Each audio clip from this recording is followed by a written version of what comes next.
The R36 has been one of the most highly anticipated supercars in recent times. Nissan has been working on a complete redesign for its flagship model for a while now. Unfortunately, the next R36 GTR won't be coming anytime soon. When Top Gear contacted Mr. Philip Klein and asked him about the R36, he replied with this: "You guys have to be patient because we will meet your expectations.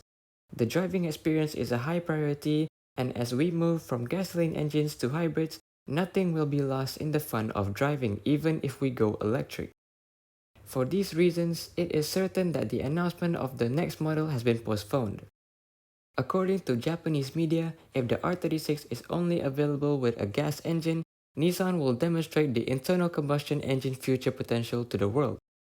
But the question is, would the GTR be prohibited from being sold in more and more countries if it does not use hybrid power?